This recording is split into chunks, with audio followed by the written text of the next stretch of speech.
Adam Chase sat alone in the observation room of Ketralus Prime Research Station. Outside the thick reinforced window, the ice moon stretched endless and white under the pale light of its distant sun. He was the only human on this frozen rock, 3 light years from the nearest colony. This was how he liked it. The silence, the cold, the absence of people asking questions. Out here, Adam could think. Out here, he could work without the politics of the Galactic Council interfering with his research. He had been studying the geological formations of Ketralus Prime for 8 months. His work focused on understanding how life adapted to extreme cold environments. The research was important, the kind of work that could change how humans understood biology across 1,000 worlds. But today, Adam was tired. He was preparing food in the station's small kitchen when the sound came through. A noise. Not the hum of the station's engines or the whisper of the ventilation system. This was different. This was alive.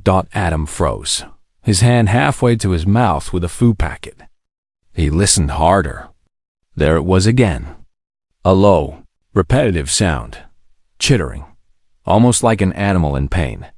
He moved to the communications console and checked the perimeter sensors. The screen showed nothing unusual. No ships, no movement detected. But the sound continued, coming from somewhere outside the station. The dam had trained for emergency protocols. He had been through safety courses. The smart thing to do was report this through official channels and wait for military response. He did not do the smart thing. Adam put on his environmental suit and went outside. The cold hit him immediately, a wall of freezing air that tried to steal the heat from his body. His breath frosted on the inside of his helmet. The suit's heaters worked overtime, keeping him alive in temperatures that would kill an unprotected human in minutes. He followed the sound across the ice. The chittering grew louder as he walked, more urgent. It was coming from the direction of the crash site, an old wreck from maybe 20 years ago. No one had bothered to recover it. The planet was not worth the resources, and the wreck had been deemed empty long ago. When Adam rounded a jagged outcropping of ice, he stopped dead. There was a ship, but not the old wreck. This vessel was recent. Its hull was still smoking. The metal was twisted and blackened, still hot enough that the ice around it had melted into a shallow pool. This crash had happened recently. Maybe within the last few hours. Adam moved closer carefully, his suit's sensors scanning for radiation or toxic gases. The readings showed nothing dangerous. He approached the wreckage and found the source of the sounds. A body lay near the ship's open hatch. It was large, maybe 3 meters long, with a muscular build and sharp, curved claws on its 4 limbs. The skin was a dark gray color, almost black, covered in hard chitinous plates. And Adam recognized the species immediately from the military briefings every colonist received. Vexrathi, a predator from the outer rim. The kind of creature governments warned about. The kind that military forces hunted and killed on sight. And it was dead. A blast wound went through the creature's chest. Something had shot it down. Adam looked at the ship's damage and saw the truth. There had been a combat. This Vexrathi had been in some kind of conflict, and it had lost. The chittering sound came again, louder now, more desperate. Adam's head snapped toward the sound. It was not coming from the dead adult. It was coming from inside the wrecked ship. Adam's training told him to leave. His safety protocols screamed at him to walk away and call for military assistance. But his feet did not obey his training. He moved toward the open hatch and looked inside. What he saw made him forget everything he had learned about protocol. 3 small creatures huddled together in the dark cabin. They were young, maybe a meter long each, with the same gray chitin as the adult, but softer, more flexible. Their movements were frantic, scared. They made more of the chittering sounds, desperate cries that sounded like pain mixed with fear. Vexrathi cubs. 3 of them. Adam climbed into the wreckage carefully, moving slowly so as not to frighten them further. The cubs backed away from him, their small forms trembling. He could see they were injured. One had a gash along its side. Another was limping on its front left limb. The third seemed to be missing patches of chitin across its back. But what struck Adam most was how they looked at him. Their eyes were not the eyes of mindless predators. They were intelligent. They were frightened. They were looking at him as if asking a question he did not know how to answer. Adam reached out slowly, moving his gloved hand forward at the pace of a sleeping insect. The cubs watched him carefully. One of them took a small step backward, but the others stayed where they were. Adam did not try to touch them. Instead, he left his hand open in what he hoped was a peaceful gesture. The smallest of the three cubs moved forward. It was a tiny thing, barely more than a meter long. Its movements were cautious, but driven by something stronger than fear. It reached out with one small claw and touched Adam's suit, testing the material. The other cubs watched this. After a moment, they too moved forward. Adam realized something in that moment that changed everything. These creatures were orphaned. The dead adult outside had been their parent. They were alone, injured, cold, and hungry. They needed help. His mind raced through the complications of what he was seeing. Military protocol demanded he report this. The government would send soldiers. The cubs would be studied, then destroyed. That was the rule. Unknown species, particularly predators, were too dangerous. They had to be eliminated before they could become a threat. But Adam watched the smallest cub touch his suit again, making soft, questioning sounds. And he knew he could not do it. He could not call for soldiers to come kill 3 wounded, orphaned children. He was not going to report this to anyone. Adam carefully looked around the wreck, searching for anything he could use. He found some kind of container, maybe a food storage unit from the ship. He gathered the 3 cubs as gently as he could and placed them inside the container. They did not resist. They seemed almost relieved to have direction, to have something they could follow. He carried the container out of the wreck and back toward the station, moving as quickly as the ice would allow. The weight was not much, but the significance of what he was doing pressed down on him far heavier than any physical burden. He was going to hide them. He was going to care for them. He was going to do something that could result in his arrest, his execution, or worse. But when he looked down at the container, holding 3 scared, orphaned cubs, he knew he had no choice. This was the moment everything changed. This was the moment Adam Chase stopped being a safe scientist following the rules and became something else entirely. He did not know it yet, but his life was about to transform in ways he could not imagine. The first week was the hardest. Adam had no idea what Vexworthy cubs ate. He tried synthesized protein paste, nutrient-rich compounds from his supplies, even raw meat from the station's emergency rations. The cubs refused most of it or became sick afterward. Adam sat in the sealed laboratory section of the station, watching the 3 creatures grow weaker, and wondered if he had already failed them. On the 5th day, he realized something. The cubs were not eating what he offered because the food was wrong. They needed something specific. Adam began studying everything he could find about Vexworthy biology in the limited archives available at the station. What he discovered was shocking. There were almost no scientific studies on the species. Most of the information was military intelligence focused on combat capabilities and weakness assessment. No one had ever bothered to study what these creatures actually needed to survive. Adam started experimenting. He combined different proteins, adjusted the nutrient ratios, added minerals and enzymes he guessed might be necessary. On the 7th day, he prepared a mixture of ground meat, crushed bone for calcium, and several enzymes he thought might help digestion. He brought it to the smallest cub, the one that had been the first to approach him in the wreck. The cub sniffed the mixture carefully, making low, questioning sounds. Then it ate. slowly at first, then with more confidence. Within minutes, the other two cubs were pushing toward the bowl, hungry enough to overcome their earlier resistance. Adam watched them feed and felt something he had not expected. Relief mixed with something deeper. Something that felt like hope.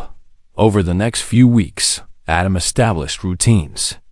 Every morning at 6, he would prepare food for the 3 cubs. He began calling them by names. The smallest one, the brave one that had touched his suit first, he called Scout. The one with the gash along its side he named Ember because it seemed to burn with energy despite its injury. The third cub, slightly larger than the others, was Nova. Adam named her that because something about the way she moved through the laboratory reminded him of stars exploding across space. The laboratory had become their home. Adam had sealed it off from the rest of the station, creating an isolated space where the cubs could live without anyone discovering them. He had rigged up a heating system using excess power from the station's secondary generators. The space was not comfortable, but it was safe. It was warm. It was alive with the presence of these small creatures that depended entirely on him. Adam's research changed. His geological studies fell to the back of his priorities. Instead, he filled his research logs with observations of the cubs. He documented everything. How Scout grew faster than the others. How Ember displayed remarkable problem-solving skills. How Nova seemed to be the peacekeeper between the two, stepping between them when they played too roughly. And they did play. As the cubs grew healthier and stronger, their personalities emerged. Scout was fearless and curious, investigating every corner of the laboratory, testing every object. Ember was more cautious, but possessed an analytical mind. Nova was the observer, watching her siblings and learning from them.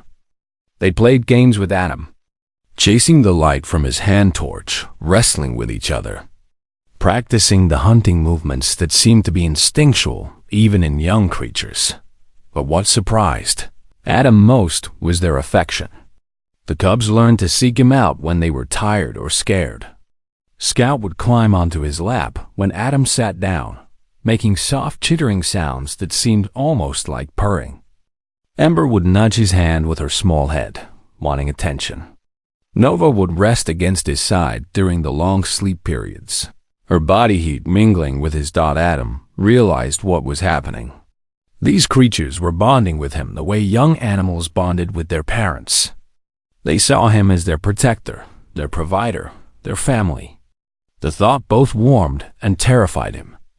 He was responsible for them in a way that went beyond keeping them alive. He was their entire world. The first crisis came in the 8th week. Adam received notification that the supply ship would arrive in 3 days for its quarterly delivery. The message came through the communication system, standard protocol.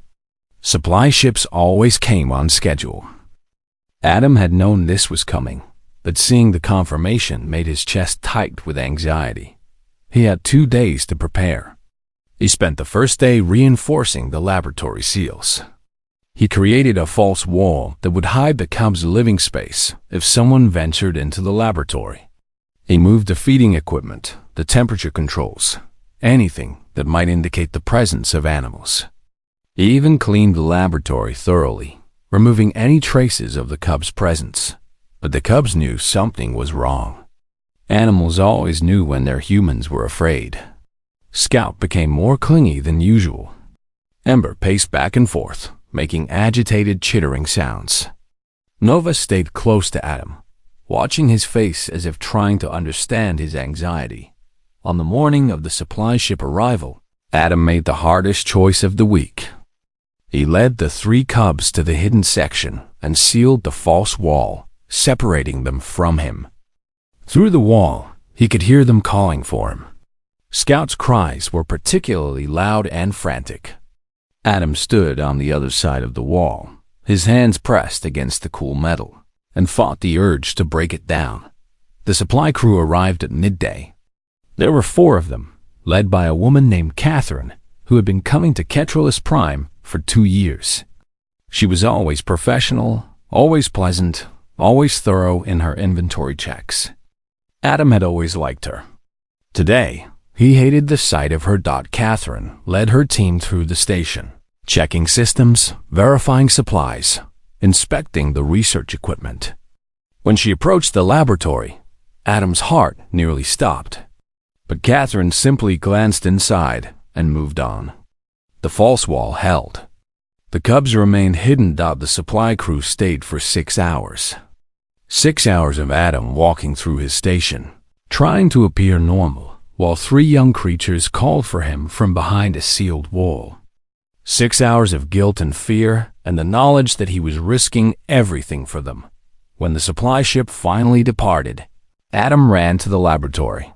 He broke the seal on the false wall and found all 3 cubs pressed against it from the other side.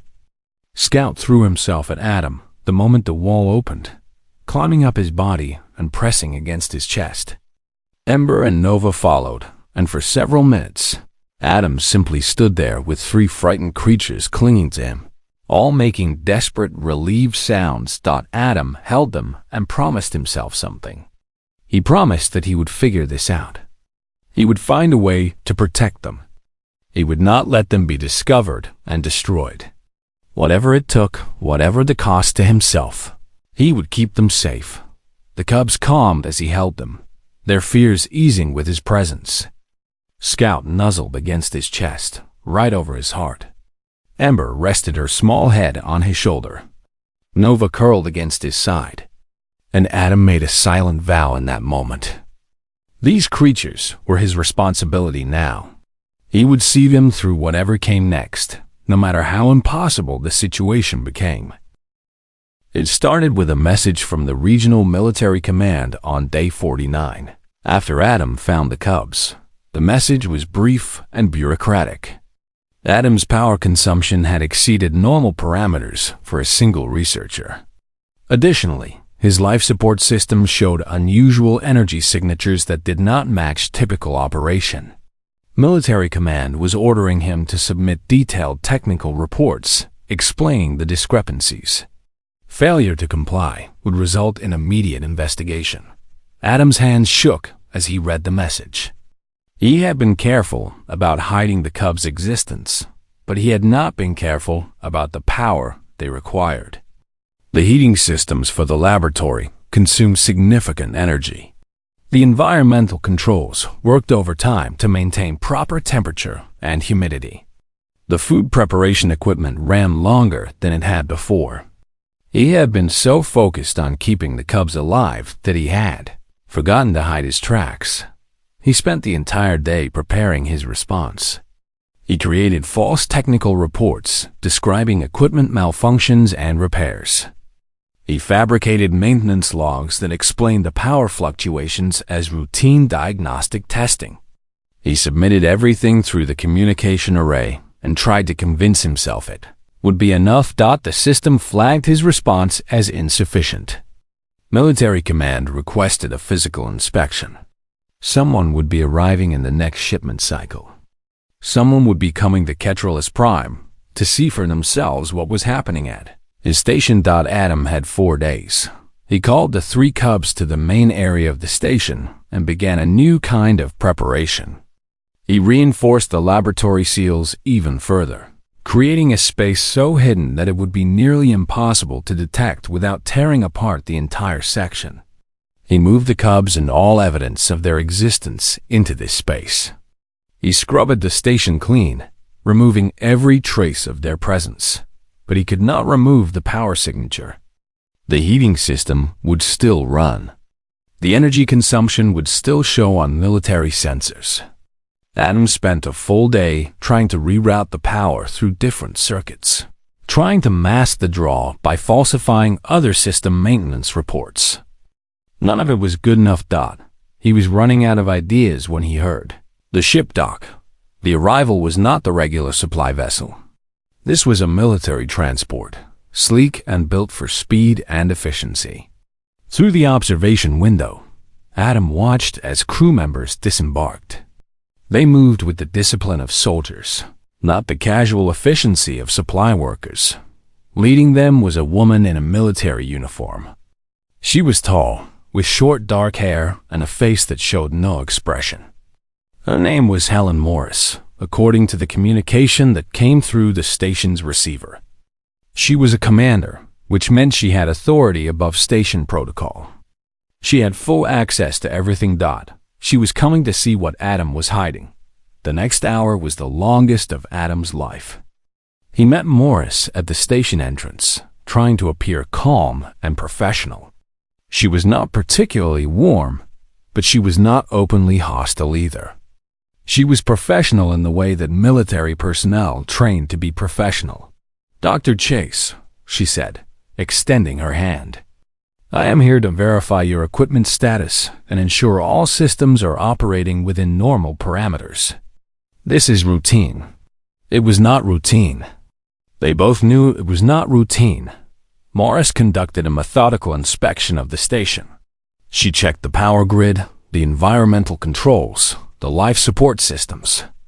She asked questions, and Adam answered with careful half-truths. Equipment was aging.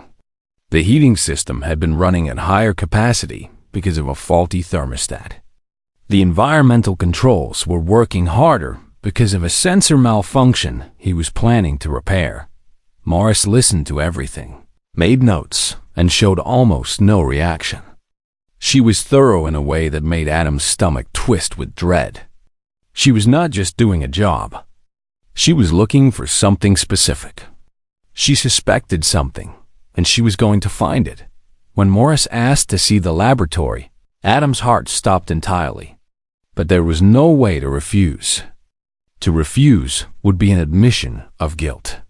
He walked her to the sealed section and opened the door, trusting in the false wall and the isolation systems he had created. Morris stepped inside, her eyes scanning every surface. She examined the equipment, checked the power connections, looked at the monitoring stations. Adam stood near the entrance, every muscle in his body tight with tension. The cubs were on the other side of that wall, hidden in their sealed space. If Morris decided to investigate further, if she opened that wall, everything would be over. Morris was moving toward the far corner of the laboratory, closer to where the false wall was hidden. When something happened, Scout made a sound. It was not loud. It was not a distress cry.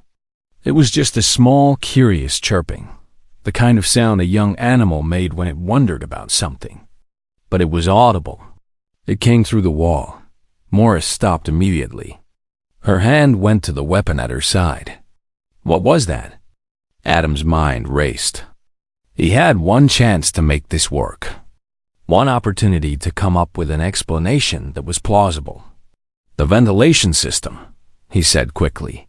"There is a draft that sometimes causes the pipes to vibrate. The sound resonates through the walls. I have meant to repair it, but the spare parts are limited here on Ketralus Prime." Morris's eyes narrowed. She moved closer to the wall, listening carefully. Adam held his breath, waiting. The cubs were silent now, perhaps sensing danger the way animals always did. Morris waited for several long seconds. Then she turned away from the wall. "Your equipment specifications showed a higher power draw than your reported maintenance work would justify," she said, moving back toward the laboratory entrance. "I want detailed logs of every system repair you have performed in the last 2 months. I want energy consumption records for the same period. I want maintenance schedules for the next 3 months." "Of course," Adam said, trying to sound cooperative rather than frightened. "I can compile all of that for you." Morris walked past him toward the corridor. "I will be reviewing all station systems for the next 2 days. I want everything documented, Dr. Chase. Everything." She left the laboratory, and Adam stood alone with his heart hammering against his ribs. He had survived the first inspection, but Morris was suspicious. She was going to keep digging. She was going to keep investigating until she found what he was hiding. Adam had 2 days to prepare for the next phase of her inspection. 2 days to come up with a solution. 2 days before this commander from military control either found the cubs and executed them or ordered Adam's arrest for harboring illegal xenomorphs. He went to the laboratory wall and carefully opened the hidden section. All 3 cubs rushed out, making agitated sounds. Scout ran to him immediately, climbing onto his body and pressing against his chest. Ember made low, distressed chittering sounds. Nova stayed low to the ground, her natural instinct sensing danger, even without understanding what that danger meant. Adam held them and felt the weight of his situation crush down on him. He had tried to keep them safe through secrecy and careful planning. But secrecy was no longer an option. Commander Helen Morris was thorough, and she was relentless. She would find them, and when she did, Adam would have to make a choice between following protocol or saving the creatures that had become his entire reason for living. Adam made his decision at 3 in the morning on the second day of Morris's inspection. He could not run. He could not hide the cubs any longer. Morris would find them. The only variable he could control was how they were found and what happened afterward. He could surrender them himself, or he could force Morris to discover them. One option gave him agency. The other left everything to chance. Adam had spent enough of his life leaving things to chance. He prepared the laboratory carefully. He cleaned the space, made sure the cubs were healthy and calm, and gathered all his research notes and observations. Everything he had learned about them, everything that proved they were intelligent creatures, capable of emotion and reasoning. Everything that showed they were not the monsters military propaganda claimed they were. At 6 in the morning, Adam sent a message through the station's communication array. It was addressed to Commander Morris directly. Commander Morris, I must speak with you immediately regarding the laboratory section. There is something you need to see. Something that requires your understanding, not just your military authority. Please meet me in the laboratory in 1 hour. The response came within minutes. Morris agreed, though her message was cold and formal. She suspected something, and she was coming to confirm it. Adam used the hour to prepare Scout, Ember, and Nova. He brought them to the main area of the laboratory, away from the hidden section. He had fresh food ready for them, water, comfort items they had come to know. He sat with them and tried to explain in words they could not understand but might feel. I am going to show you to someone, he said quietly, running his hands along their chitin. A person who might help us. A person who might understand. I need you to trust me, the way you have trusted me since I found you. Can you do that? Scout pressed against his chest, making soft sounds. Ember chirped quietly. Nova looked up at him with those intelligent eyes that had seen too much hardship already. They trusted him completely. It was perhaps the most terrifying thing Adam had experienced. Not the fear of being caught, but the knowledge that his choice would determine their future entirely. Commander, Morris arrived exactly at the scheduled time. She entered the laboratory with the same formal bearing she had shown during her previous inspection. She was expecting deception. She was expecting Adam to show her some mechanical problem or some explanation for the power drain. She was not expecting what she actually saw. Adam stood aside and let her see them. Scout was the first to move toward Morris. The small cub had become bolder over the weeks, and the presence of a new human seemed to trigger its curiosity. It approached the commander slowly, making questioning sounds. Ember followed, more cautiously. Nova stayed close to Adam, but watched the interaction carefully. Morris's hand moved to her weapon, a reflexive action born from military training. But then she stopped. She watched the cubs move toward her with no sign of aggression, no predatory stalking behavior. She saw them as Adam saw them. Young, intelligent, afraid. Scout reached Morris and did what it had done with Adam weeks ago. It reached out with one small claw and touched her uniform, testing the material, learning about this new creature in its world. "These are Vexrathi cubs," Morris said slowly, her voice showing the first hint of emotion Adam had heard from her. It was shock, mixed with something else. Something that sounded like understanding. "Yes," Adam confirmed. "I found them in a crash wreck 8 weeks ago. Their mother was dead. They were alone, dying." Morris knelt down slowly, never taking her eyes off the cubs. Scout immediately moved closer to her, and the other two followed. Within moments, all 3 cubs were clustered around the commander, making soft, inquisitive sounds. Ember sniffed at her boots. Nova pressed against her leg. Scout climbed onto her lap without hesitation. Morris sat back on her heels with the smallest cub pressed against her chest. For a long moment, she said nothing. She simply allowed Scout to nuzzle against her, making those soft chirping sounds that almost sounded like contentment.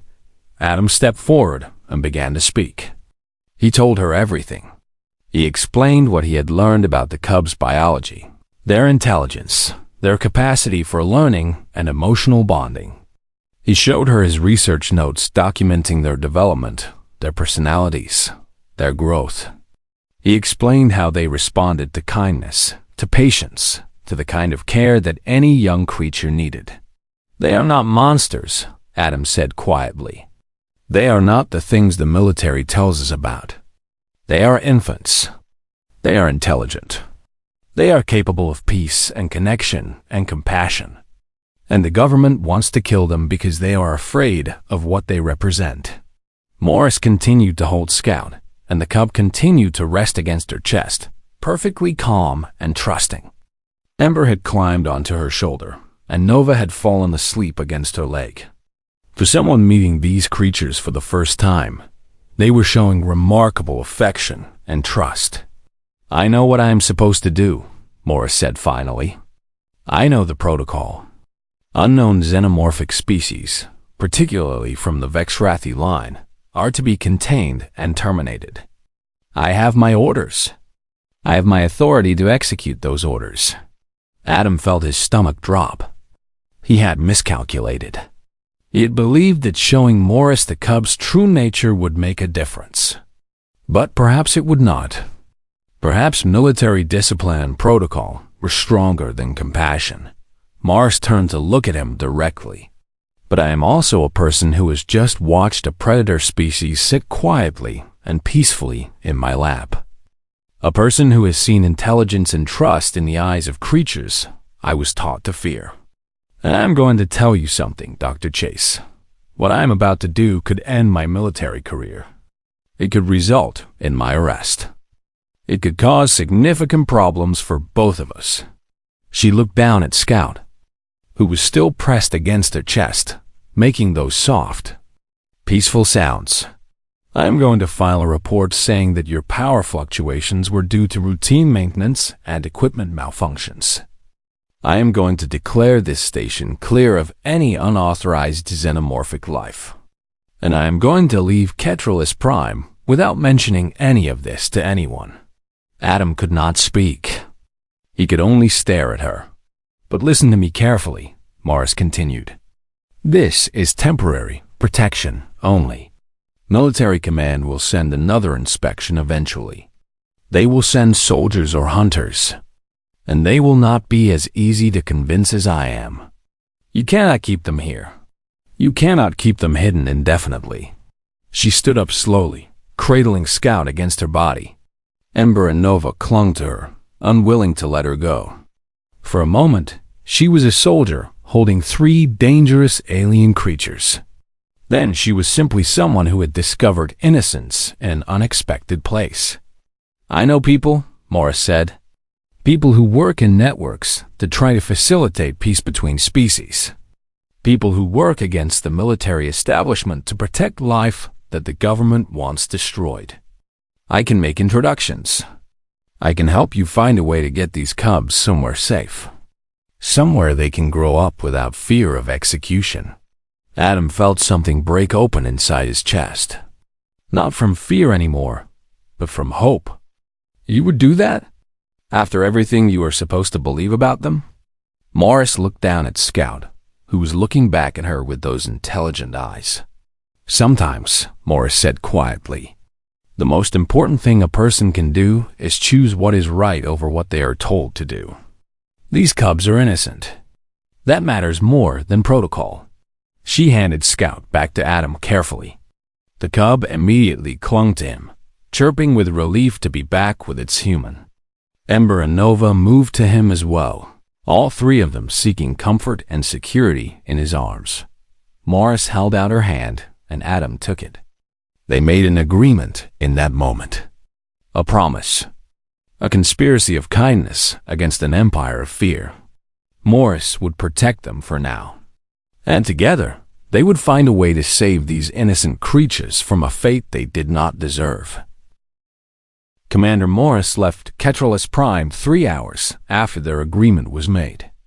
Her military transport carried her back to the main station orbiting the planet, back to the world of bureaucracy and military hierarchy and the lies that kept the galaxy divided by fear. But before she left, she gave Adam something more valuable than her false report. She gave him a data chip with encrypted contact information for 3 people. Scientists, activists, individuals who worked in the shadows to protect species that governments wanted destroyed. She told him that these people represented a network that stretched across multiple star systems, and that they had both the resources and the inclination to help save Vixrathi cubs from military execution. "Contact them when you're ready," Morris had said. "They will help you. They believe that communication and understanding are more important than fear and domination." After she left, Adam stood in the observation room watching the military transport disappear into the stars. He knew what Morris had done for them. She had risked her career, her freedom, perhaps her life, to give them a chance. The false report she had filed would probably not hold up to serious investigation, but it would buy them time. A few weeks at least. Perhaps a few months if they were fortunate. The cubs did not understand what had happened. Scout, Ember, and Nova simply knew that Adam was still alive, still present, still theirs. They had recovered from the stress of Morris's inspection quickly, the way young creatures always did. By that evening, they were playing their games again, chasing lights and wrestling with each other while Adam watched them with a mixture of joy and anxiety. That night, as the cubs slept pressed against him in a heap of warm chitin and soft breathing, Adam held them and tried to plan what came next. He pulled up Morris's encrypted data and reviewed the contact information. The first contact was Dr. Sarah Rivera, a xenobiologist who worked in a remote sector helping preserve endangered alien species. The second was Professor James Chun, a philosopher and writer who advocated for rights of non-human intelligence throughout the galaxy. The third was someone known only as Keeper, and the encrypted file contained no information other than that. Adam spent the next week preparing messages to all 3 contacts. He documented everything. He included his research notes on the cubs' biology and behavior. He included video files showing Scout's problem-solving abilities, Ember's social interactions, Nova's empathetic responses. He included his own testimony about how these creatures had responded to kindness with trust and affection. The messages were detailed and professional and desperately honest. Adam did not beg. He did not cry for help. He simply presented the facts and asked for assistance in relocating 3 orphaned alien creatures to somewhere safe. The first response came from Dr. Rivera. It was brief, but clear. "Your research is legitimate. The cubs are intelligent. I can help. Stand by for further contact." Professor Chun responded within hours. His message was longer, more philosophical.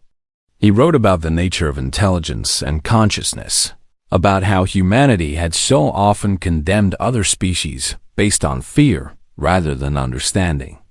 He wrote about the moral imperative to protect innocent life when the power to destroy it existed.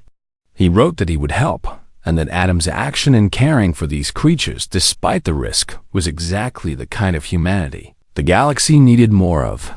Keeper's response was different. It contained only coordinates and a message.